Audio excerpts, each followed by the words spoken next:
Destiny 2 keeps getting worse. Hilarious. Let's go. Fellas, I know my last video I was like, this is it. This is my final thoughts. But then Paul Tassi provides some information that I want to share with you. Titled, New Revelations About Destiny 2 Declines, Bungie Layoffs, in Final Shape as Make or Break. Paul goes on to say, as I continue to investigate this past week at Bungie and the circumstances that led up to the mass layoffs and reported delays, I've learned new information to paint a clearer picture. After a lengthy conversation with someone with inside knowledge on the situation, there's new information about how the layoffs happened, staff reaction since then, and the state of Destiny 2 and the final shape. Now here's the Okay, insider information, boys. What are we thinking here currently? Janitor? I'm thinking janitor. Probably the janitor. Additional context to everything that's happened this week and what's potentially ahead. Though, of course, there are no guarantees with everything in flux now. Starting with layoffs. Management said other levers were looked at to avoid layoffs. Now, when employees asked if one lever was executive compensation, they were told no, and that it would not happen at the company. Now, there's been an update to this. Post-publication, Bungie responded saying that CEO Pete Parsons and some other executives previously forfeited annual bonuses before the layoffs. But staff was not informed this happened until yesterday. The sum total of the bonuses given up is not clear. Now, okay, that's very interesting. Forfeiting their bonuses. That's pretty much only what, the Japanese companies do. Bobby Kotick would set the world on blaze before he gives up a single cent of his bonus. But then again, forfeited their annual bonuses is a very specific business slang, okay? Forfeited doesn't mean, one, willingly necessarily. Second of all, forfeited how much? Because you have the ability to forfeit a single cent of your bonus. You have the ability to forfeit all of your bonus. You have the ability to forfeit your bonus for the rest of your life, even if you desire, okay? And considering Bungie currently is not doing good, they're below all expectancies, there is a chance that these people just forfeited their bonus so they don't have to hear about how bad of a job they did and why they're not getting the bonuses. That's also a possibility. So, forfeiting annual bonuses does not necessarily mean these guys are good, okay? That's a big thing to consider here. The forfeiture of forfeiture would be incorrect language. The forfeiting of bonuses does not mean that it's willing, or that it's a good thing, or that they intended to save people with it. Unless they specify how the forfeiting of the bonuses happened to and to what extent, under what circumstances. Do not think as Pete Pearson and some other executives as the good guys. Maybe they didn't do any of this for anything but minor PR. This could easily be a PR stunt. Oh, I forfeited 5 cents of my, 10 million bonus. Look at me. I'm such a good guy. I tried to protect people from getting fired. Sure you did. Sure you did. Total of the bonuses given up is not clear. Now, internally, really no one is blaming Sony for this, even management. Some employees were told that if Sony is blameless here. It's too early for Sony to actually start doing that many changes, honestly. Well, admittedly, Sony is definitely responsible for at least some of the layoffs, or the ideas what should be laid off, but in general, this is not Sony's fault. If the Sony buyout did not happen, that with current Destiny 2 performance, the studio itself would have been in jeopardy if they were still independent. Now, this is crazy to me, guys. Considering we know how well Lightfall did. Like, I know projected revenue is down, but come on. We had an all-time high with Lightfall. Eververse. Yeah, this makes complete sense that they would be potentially going down under. Okay, so this is not the hardest thing to explain, but it's follow me what I'm saying here, because this makes perfect sense that they could go actually down under. So I don't play Destiny 2, so I'm kind of working off of some guesses of how things are happening in Destiny. So the first thing is, previously my thought was that the previous Destiny expansion, which I don't know even was Lightfall or not, was bad. Okay.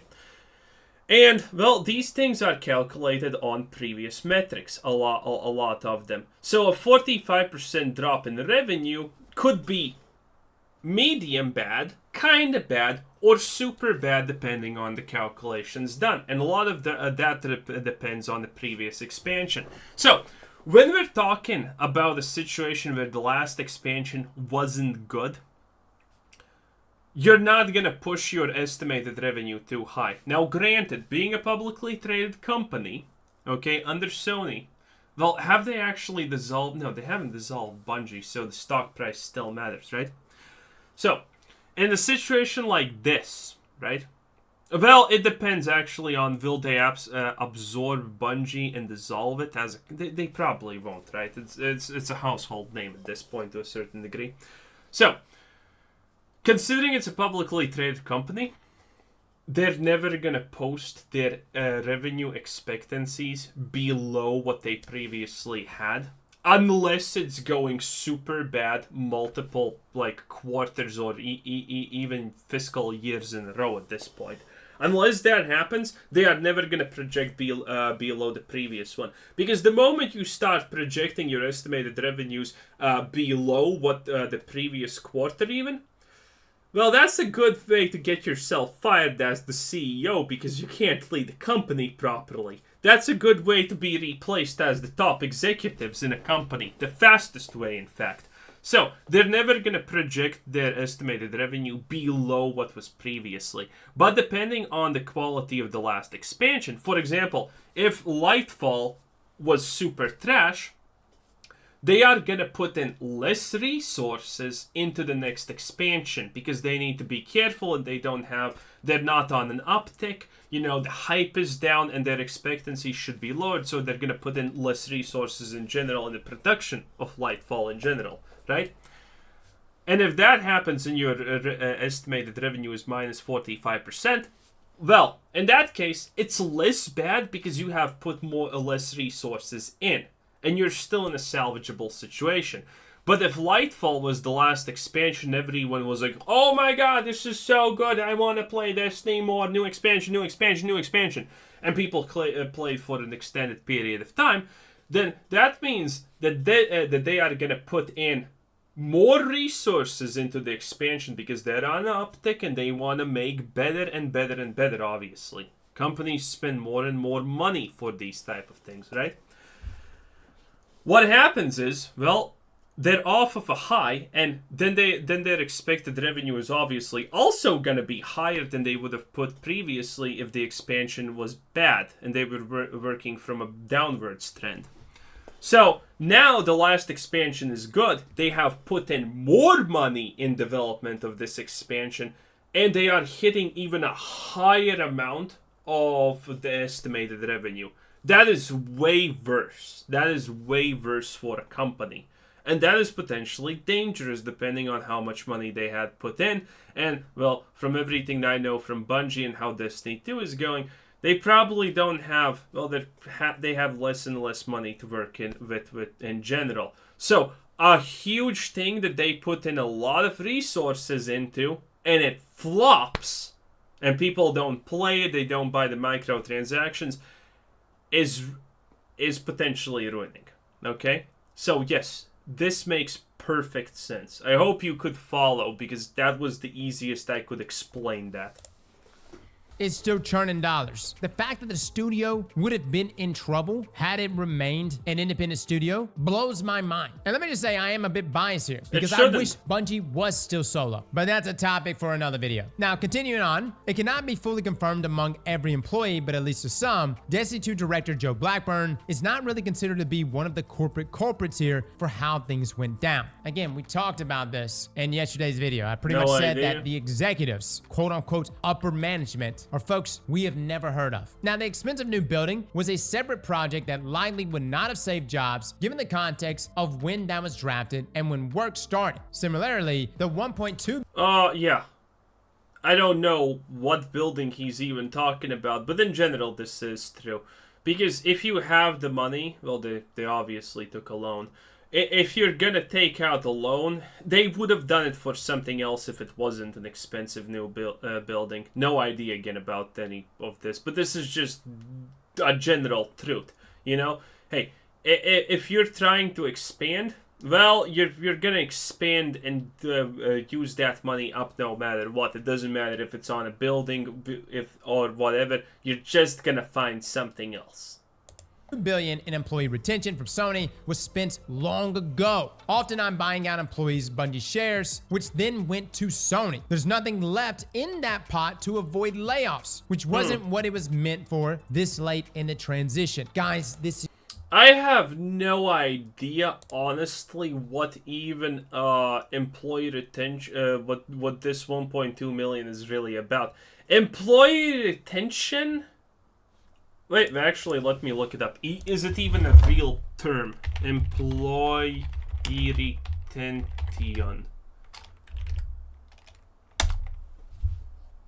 Employee retention is the ability of organizations to retain its employees and ensure sustainability. Employees' retention can be represented by a simple statistic, for example, retention. Yeah, so it looks like what I thought this is. Employee retention in the sum of money can be a lot of things. Okay, so this is just what they're calling it. I'm not sure. I haven't done things like this on that scale or whatever, you know. So I'm not sure what employee retention is supposed to be. But the fact that they spend it, yeah, that does make sense if they need to buy out shares. Was it only the buyout shares though? I don't even know. I don't remember this. I have heard this before, but it's kind of rare. I have personally never dealt with this, so can't say that much about this one, sadly. But you know, it's just a nebulous term, it seems, at least in this situation. So it is what it is. Meant for this late in the transition. Guys, this is crazy to me. That 1.2 billion, which was meant for employee retention from Sony, was spent long ago. How? Look, I don't know the details. Again, it was mentioned right here, often on buying out employee Bungie shares, which then went to Sony. But good God, that's a lot of cheddar. And this deal was only signed a year ago. Now, the trend line of spending on the game... Buying out shares from employees so it can go to Sony is just the fact that they don't want employee severance to be bigger. And that's a way to actually make that happen. That's just a way to reduce employee, you know, how costly it is to let go of an employee depending on stature and whatnot. Okay, so it still seems kind of odd, but that's just a tactic to reduce how much the layoffs are gonna cost you, probably. Over time made the current year's revenue estimates somewhat logical. So yes, the 45% miss is important and was not necessarily some wildly inflated projection. However nearsighted it ended up being. This has been a real... It's definitely not overinflated. Considering Disney is not doing good, they will not risk overinflating these numbers, okay? They also have no reason to do so because they already were bought by Sony. So, you know, unless there's a CEO that owns like 51 or plus % of the shares, they're not going to try and magically overflate their numbers for no reason. There is literally no point when your majority shares are all owned by Sony and you're literally now a sister company of them, technically. So yeah, this makes no sense. But, by the way, the 45% miss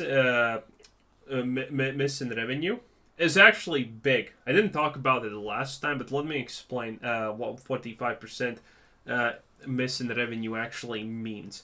That probably equals almost minus 45% of the player base.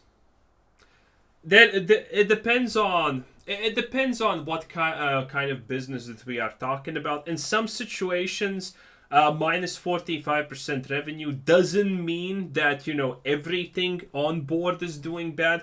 And in some cases, it means that like one or two things are doing badly, but that's just the biggest source of revenue. But in a game like Destiny, it could be almost 1-for-1 player retention.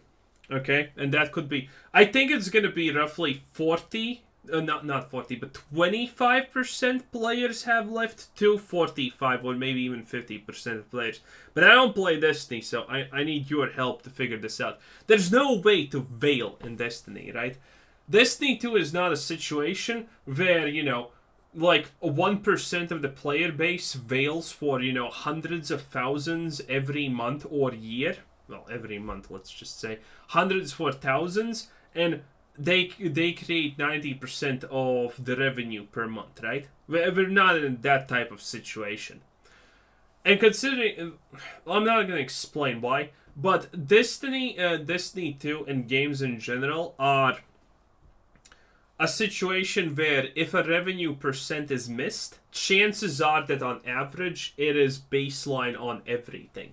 It's not going to be like, oh, we're missing 20% our revenue because the Battle Pass did 80% worse than expected. But usually it's a whole new conglomerate of things. Now, there is a bright side to that.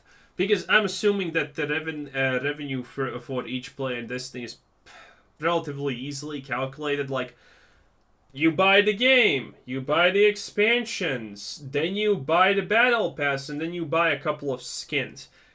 And this is relatively equalized through all the player base. That there's not some kind of situation where, people are just veiling or paying to win or something like that, right? So this is going to be pretty equalized. Now, admittedly, if it's equalized in that way, there is a slight possibility that depending on how many major revenue sources Destiny inwardly has estimated they have, that every player is like, I don't know, two or three parts of it, which means that this number would be cut in half or 1/3 of it originally. So that's why I'm saying this could be potentially most likely 25 to 45% of players that have abandoned the game in the last, well, whatever fiscal or quarter they want to call it. Okay. Again, that was probably a hard explanation, but some of you maybe got half of it, I hope. Real damaging drop post Lightfall in terms of player engagement and spending, and Lightfall sold very well. The reason why that point is so important, guys, is that our speculation was that maybe that revenue projection was just some crazy astronomical number that Bungie put out there. But at least from what Paul is saying, the current year's revenue estimates were somewhat logical. Now he continues, employees are extremely angry with leadership now, and have often communicated that publicly in meetings. By the way, it's... Unless you're trying to sell the company and prop up numbers, the estimated revenue projection is always gonna be reasonable. Because you're only hurting yourself by making it unreasonable. Unless you're trying to sell the company. But this is not the case, clearly, right? Bets were made that did not pay off, but those who made them remain in the company. A fact lost on no one. Now on to the final shape. The final shape delay was known by some a couple months ago, but it is happening late enough where there cannot be a 30th anniversary size drop to split the season, as that took around 8 months to build. But there will be something in the season 23 gap, though no specifics. Now keep in mind, guys, we had a long season before. Season of the Lost, 6 months long, but to bridge that gap, we had the 30th anniversary event, which everyone loved. Keep in mind, community sentiment then was very high. Now they want the final shape not just... By the way, all of this is pretty much just the outcome of games as services, It's the always online new content microtransaction problems, okay? Yeah, you can make more money with microtransactions, but you need to constantly update and make the game good, which means, well, if you make the game too much pay to win, you're not going to get a lot of money because not a lot of players are going to play the game. Now, if you don't make it too much pay to win, you actually need to constantly prop out a good expansion so people keep playing the game. So, initially, this always online, games as a service type of thing was made to make more money. But now that everyone is doing it, situations like this are propping up where companies are understanding, wait a minute, if we fail, we're screwed. If we fail, we're completely done. All of our money that we get from the microtransactions is just gone. Because we need to provide now we're at the point where most big games are trying to add new content every 3 months. And that's hard to do. That's really hard to do. That costs a lot of money. That's hard to build. That's hard to make. And now we're seeing the backlash of the company's greed. Because they all thought that this is just an easy way to make money. Turns out when the competition is this fierce, this big, this great, you can actually destroy yourself with this business model. Which is, by the way, super good for gamers. Because, again, to be as good as Forsaken or The Taken King, but better. Hence, the good, not great feedback that will be polished during a delay. It needs to be the best, and it's viewed as the key to turning things around. Now, I too can... Yeah, this makes sense. Because if their estimated revenue is down this much, they understand that they're in a dire situation. Now, granted, one thing that people are missing, it's not like Sony's just gonna let their 8 million... No, wait. 4 million. 8 million was Bethesda. And Xbox is probably also as sad as Sony for acquiring a piece of shit company like Bungie and Bethesda.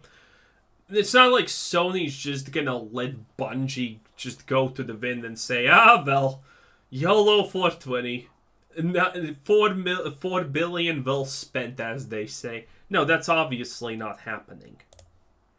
Can confirm from my own internal sources that yes, that is exactly how the final shape is being viewed. You know, we the community have often been like, this one is make or break. But really, there's only been one time where an expansion was truly make or break for Bungie, and that was actually Forsaken. Some would argue that The Taken King was that, but the State of Destiny 1 was much better than Destiny 2 Vanilla. The final shape is going to have to be that turning point yet again. Now, the final shape campaign and features are reportedly quite solid, even in its current state, ahead of planned future work, but they want to go even further, and there's some concern. Yeah, they need to go further. Because chances are they already are experiencing this, but another great example is Blizzard, World of Warcraft, right? Dragonflight was not a bad expansion. No one called it bad, and yet what happened?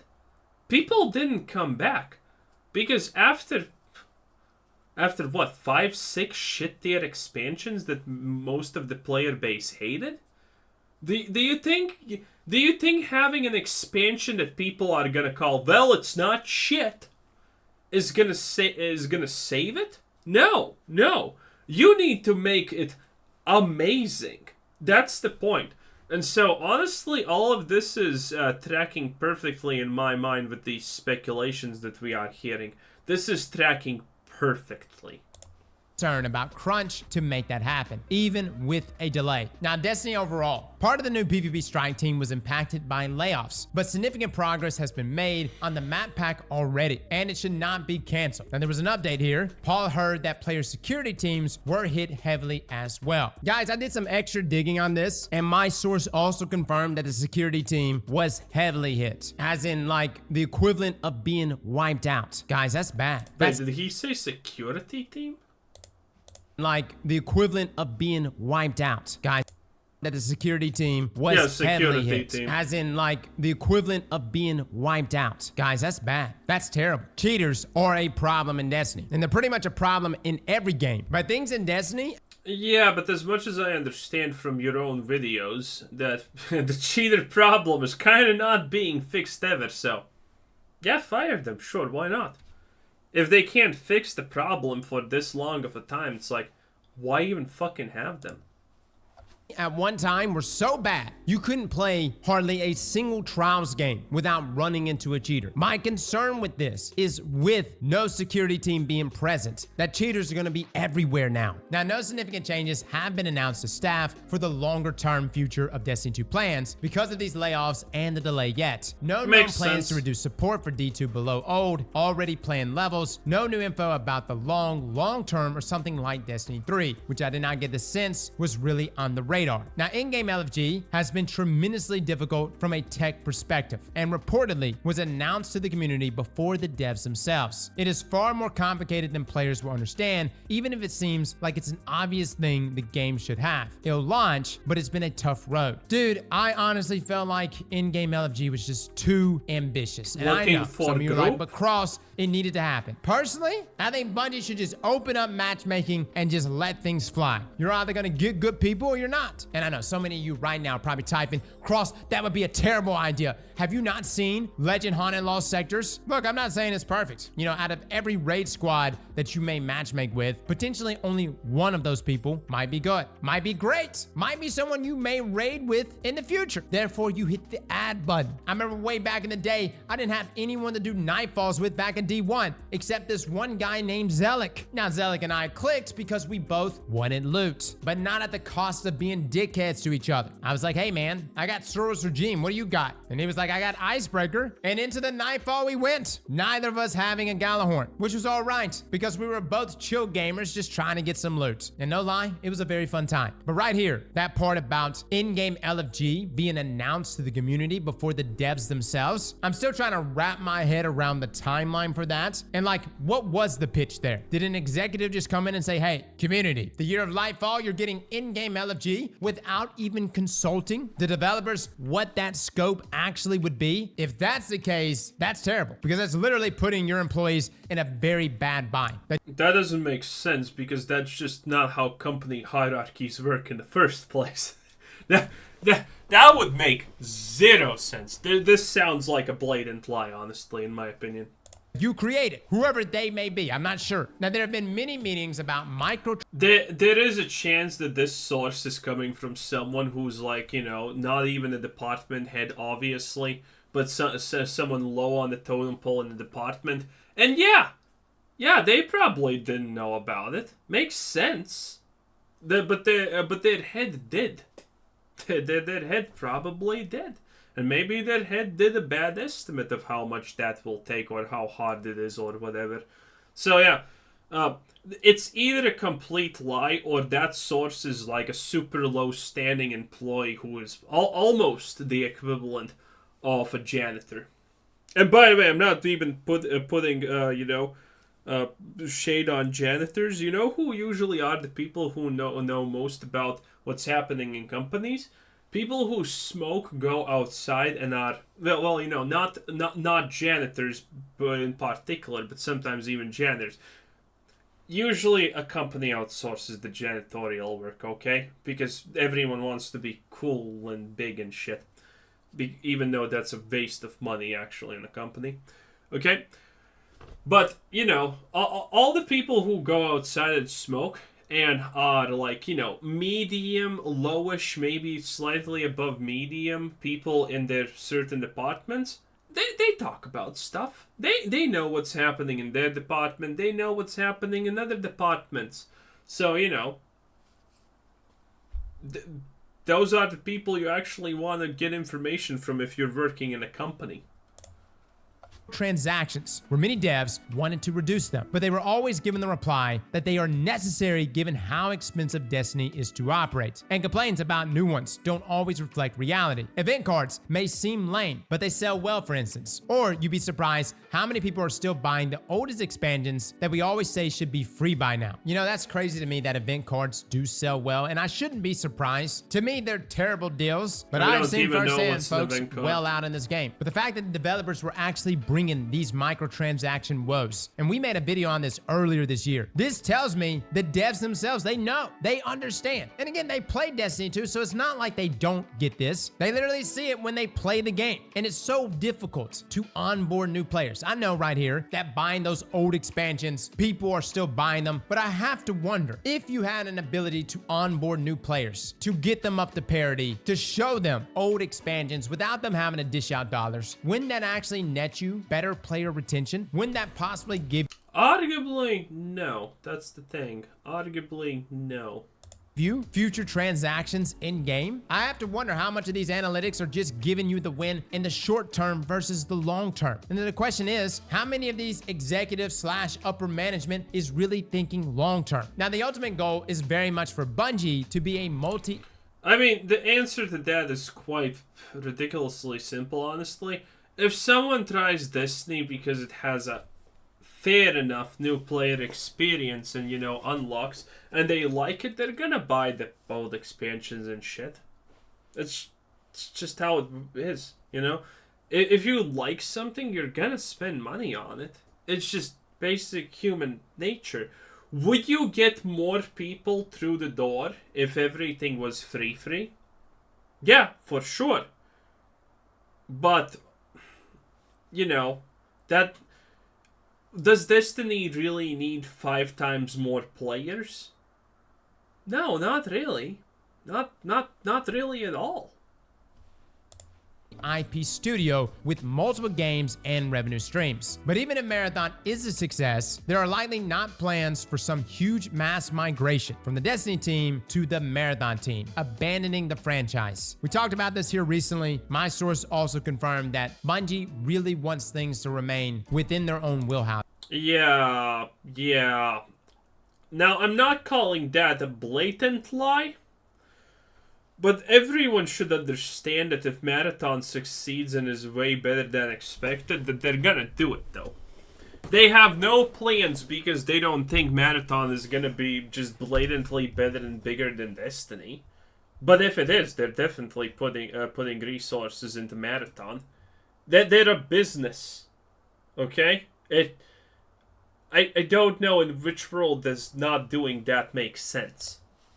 Now, just thinking logically here, if Marathon ends up being like the next big game, the next Minecraft, the next Fortnite, dude, if Marathon blows up to astronomical levels, then I would imagine that yes, development will move from Destiny to Marathon. If it's about in line with what Destiny does, then they will probably remain within their own wheelhouses. But don't kid yourself, guys. If Marathon has just some blow up phenomenal success, if it sets a standard for extraction shooters for the decade, I feel like the executives at Bungie will in fact move developers to Marathon. That's just my thoughts. But for the time being, yes, that is the goal. No, it's obvious. Those are not your thoughts. It's just an obvious part of reality, I guess. Of Bungie, to have a multi-IP studio, to have multiple games and multiple revenue streams, to essentially diversify. Now, Paul continues, again, this all seems very self-contained within Bungie, and at least in this conversation, Sony and its own goals, live service plans rarely came up at all. Though I don't know what's happening at the highest levels at this point. The general mood of most remaining at Bungie is one of anger, sadness, and fear. Anger over how the layoffs were handled, sadness over who departed, fear that there may be more layoffs to come, and essentially no one feels safe. However, there's a lot of faith. There's some genuinely cool stuff coming with the final shape that hopefully players will love. Everything seems to point toward the final shape being a sigh, make or break moment for Destiny. But yes, it really may be that this time. I didn't hear anything new about what may be past the episodes, which will still make it out, but the player base and revenue has to recover, and new IPs like Marathon will have to deliver. It's an extraordinary. Now, also, the thing about the Marathon thing, no one's saying the opposite can't happen.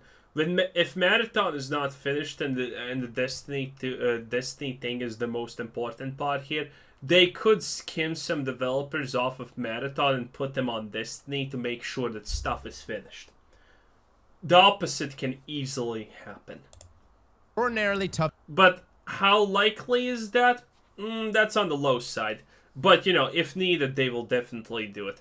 time for those that lost their jobs, clearly, but also for those who remain. Some in the studio believe players actively want them to fail at times with all the negativity, but I don't believe that's true. If the game delivers, it will recover. But the current situation is going to make the road ahead extremely difficult if the goal is to reverse player retention and spending losses. To me, it feels like pinning everything on the final shape is too many eggs in one basket, but we'll see. I've reached out to Bungie for comments, and it's true, it's too many eggs in one basket, but these situations are unavoidable if things play out like they have.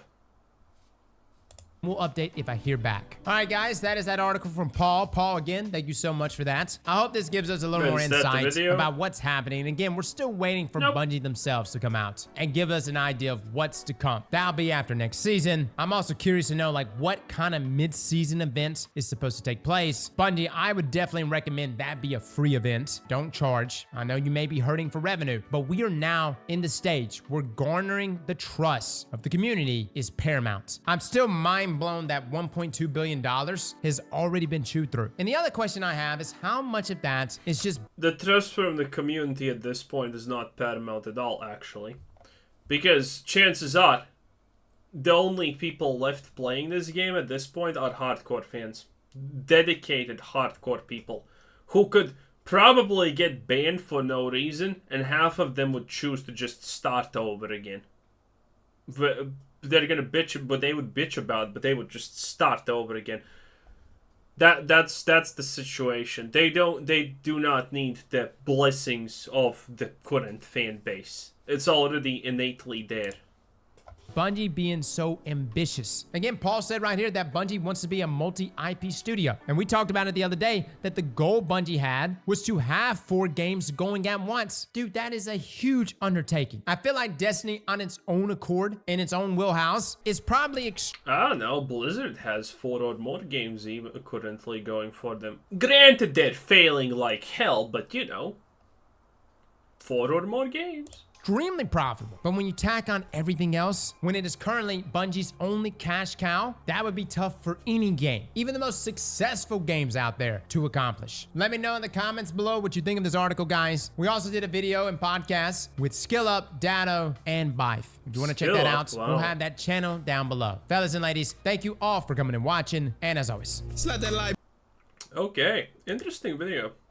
Anyway, that was Cross. Close enough. I almost nailed it this time, boys. It is what it is. Anyway, this was Mr. Said. Thanks for watching. Subscribe if you haven't already, and have a nice day. Bye-bye.